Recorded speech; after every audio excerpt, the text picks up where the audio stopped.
예배 나오신 여러분을 환영하고 축복합니다. 네, 오늘 설교 제목은 주보에서 보시는 바와 같이 회복의 은혜입니다. 구약은 세 가지로 분류되지요. 모세오경과 선지서, 시가서입니다. 에스겔은 선지서이지요. 우리가 믿는 이 그리스도교는 이 땅의 종교가 아니고 하늘의 종교이기 때문에 계시가 들어있습니다. 땅의 종교는 돌을 닦는 인격 수양의 종교들이죠. 그래서 선지자를 통하여 오늘 말씀하시게 되는데, 본사의 제목 에스겔은 저자인 에스겔을 따른 것입니다. 에스겔의 뜻은 하나님이 강하게 하신다. 포로 생활을 통해 거룩한 하나님의 백성으로 연단받는 이스라엘 백성들의 입장을 드러내고 있습니다. 회복의 사전적 의미는 원래 상태로 돌이키거나 원래 상태로 되찾음을 말합니다. 오늘 하나님께서 우리를 회복시키실 때 우리의 어떤 부분이 회복될까요?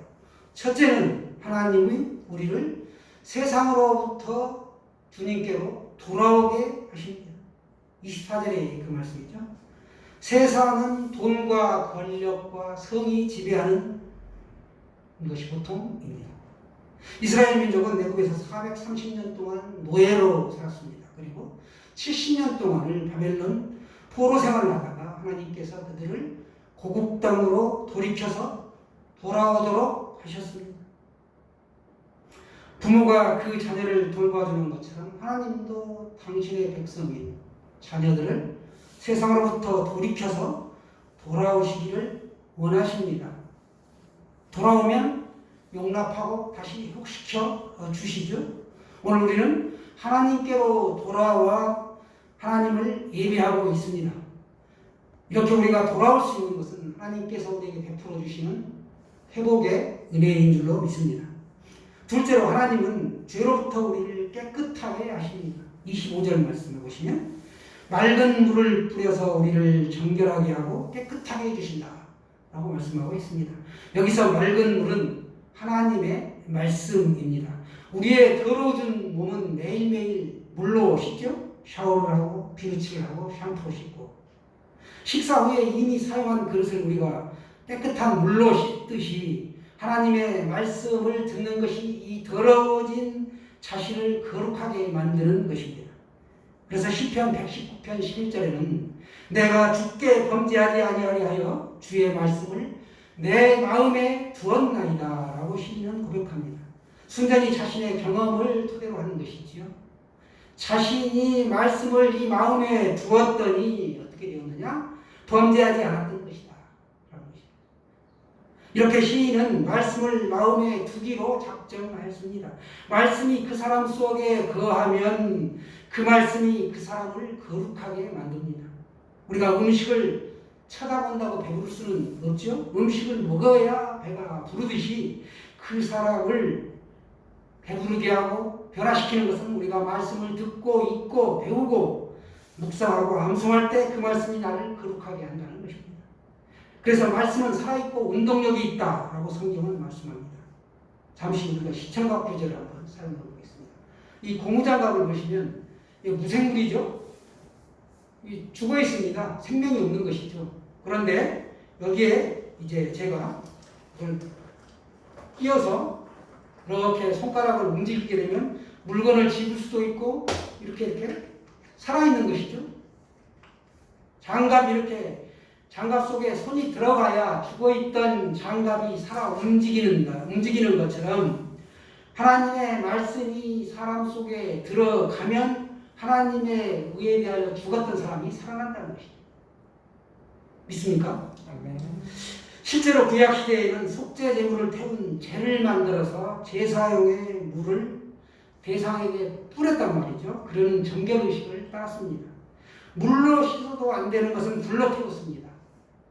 그러나 우리의 죄는 물로 씻어도 불로 태워도 정결하게 할 수가 없었습니다. 그래서 제사함을 받으려고 짐승을 잡고 그 피로 제사를 드렸던 것이죠. 그때야 비로소 제가 희생을 받았습니다. 이렇게 구약시대에는 짐승의 피로 속죄제사를 드렸지만 지금은 예수님의 보혈의 피가 우리의 죄를 씻어주어 우리가 정결하게 되었습니다. 하나님은 우리가 깨끗하게 되시기를 원하셔서 죄를 다 씻어주실 뿐만 아니라 우리의 행실도 말도 깨끗하게 해 주십니다. 셋째로 하나님은 우리의 굳은 마음을 부드러운 마음으로 회복시키십니다. 26절, 27절의 말씀인데요. 사람들에게는 항상 두 마음이 있습니다. 악한 마음과 선한 마음이죠. 그런데 악한 생각과 악한 마음이 강하기 때문에 죄의 법이 우리를 사로잡고 있습니다. 그러나 하나님께서는 내주하시는 이 성령님을 통해서 굳은 마음, 죄 짓는 마음, 악한 마음을 제거하고 우리에게 부드러운 마음을 주십니다. 26절 말씀을 다 같이 한번 보겠습니다. 시작. 또 새 영을 너희 속에 두고 새 마음을 너희에게 주되 너희 육신에서 굳은 마음을 제거하고 부드러운 마음을 줄 것이며. 너희에게 어떤 마음을 준다? 육신에게 부드러운 마음을 준다. 돌 같은 딱딱한 굳은 마음을 살갗처럼 부드럽게 하시겠다는 것입니다. 마음은 흔히 밭과 같다고 하죠.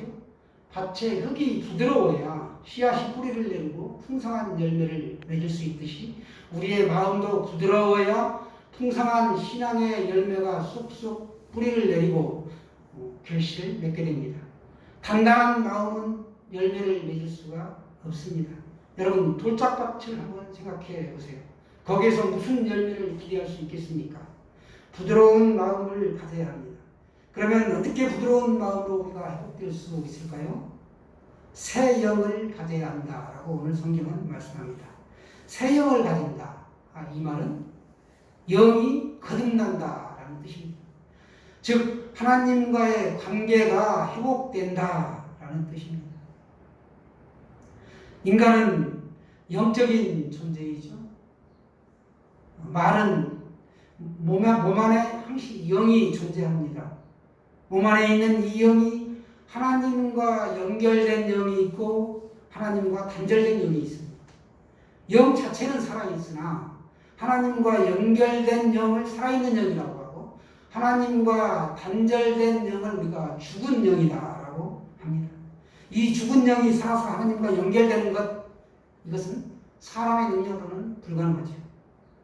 우리가 흔히 배터리가 방전된 자동차를 볼 수가 있는데 그 방전된 자동차는 스스로 시동을 켜서 움직일 수가 없죠. 배터리를 교체하거나 다시 새롭게 충전해 줄 때만이 차가 움직일 수 있게 됩니다. 마찬가지로 범죄한 인간도 다 죽어 있었습니다.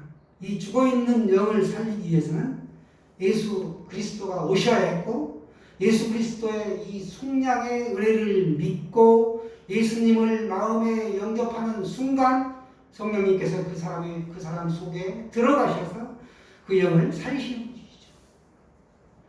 영이 이렇게 살아나면 그때부터 우리 마음은 부드러운 마음을 갖게 됩니다. 부드러운 마음을 갖게 되면 사람이 점차 변화가 시작되지요. 우리는 성령으로 충만해야 비로소 영이 육체를 지배하게 됩니다. 돌같은 마음이 녹아지게 되는 것이죠. 성령의 역사가 있고 말씀이 그 사람을 회복시키게 되는 것입니다. 우리에 있는 이 두 가지 마음이 마치 이와 같은 것입니다. 모범운전사가 차에 타고 있어도 난폭 운전을 일삼는 난폭 운전사가 운전을 하게 되면 그 차는 난폭 운전이 되는 것처럼 모범 운전자가 운전을 해야만이 되는 것이죠. 그것처럼 그 모범 운전을 우리 가운데에서 하시는 분, 역사하시는 분이 계시는데 성령님이라는 것이죠. 그 성령님의 역사가 우리를 부드러운 마음으로 그리고 우리의 행실과 말을 변화시켜 주시는 것입니다. 그럴 때 우리의 마음은 돌같은 딱딱한 마음이 아닌 살처럼 부드러운 마음이 된다는 것이죠. 27절을 보시면 또 내 영을 너희 속에 두어 합니다. 여기서 내 영은 성령을 말씀하죠. 그래서 스가랴서 4장 6절에는 만군의 여호와께서 말씀하시되 이는 힘으로 되지 아니하며 능력으로 되지 아니하고 오직 나의 영으로 되느니라. 이 말씀이 믿어지시면 아멘합시다. 여러분, 신앙에서 승리하는 이런 우리가 성령님을 붙잡는 것입니다. 성령님이 우리 안에 역사하실 수 있도록 통로를 내어드리면 성령님께서 하나님의 뜻을 우리를 통해 역사하십니다. 성령님을 인정해드리고 성령님의 감동에 따라 즐겨 순종하면 하나님의 말씀을 지킬 수 있게 됩니다. 우리가 수영을 처음 배울 때 흔히 하는 실수가 내 몸에 힘을 과도하게 주게 됩니다. 그러면 오히려 가라앉지요. 그러나 힘을 빼고 내 몸을 물의 부력에 맡기면 모든 동작이 원활하게 되듯이 우리는 성령님께 자신을 맡겨드려야 합니다. 성령님의 능력으로 말씀을 지키면 하나님이 약속하신 복을 우리가 다 누릴 수 있게 됩니다. 그렇다고 하면 우리가 말씀을 행할 때 우리에게 어떤 복이 임할까요? 먼저 28절에는 하나님이 주신 땅을 누린다라고 말씀합니다. 이스라엘 백성들은 하나님이 주신 땅이 있었습니다. 젖과 꿀이 흐르는 땅, 가나안을 주었는데도 불구하고 말씀과 상관없이 살다가 그만 빼앗겼습니다. 그렇지만 하나님은 다시 그들이 말씀대로 살면 그 땅을 주시겠다라고 약속하셨습니다. 우리에게도 하나님께서 주신 분깃이 있습니다. 우리가 말씀대로 살 때 각자에게 주신 그 분깃이 회복되는 것입니다.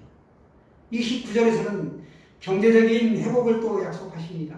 곡식으로 풍성하게 하시고 기근이 임하지 않도록 하시겠다라고 말씀합니다. 실상은 모든 나라의 국가 경제도 이 영적인 회복에 달려 있습니다. 계속해서 35절에 보시면 황무하던 곳이 에덴 동산같이 되겠다. 또 36절은 이 회복을 통하여 이방인들도 하나님이 하신 일을 알게 될 것이다 라고 말씀합니다. 그리고 이어서 37, 38절에 보면 숫자적인 회복도 허락하시는데 정한 절기에 예루살렘의 양떼같이 사람의 때로 채우시겠다 이렇게 말씀하십니다. 구약시대의 이스라엘 남자들은 1년 3차에 걸쳐 절기마다 하나님께 제사를 드리기 위해 예루살렘으로 올라갔습니다. 그래서 예루살렘은 제사 드릴 양떼가 가득하였고 여기저기서 양떼의 울음소리가 들렸죠.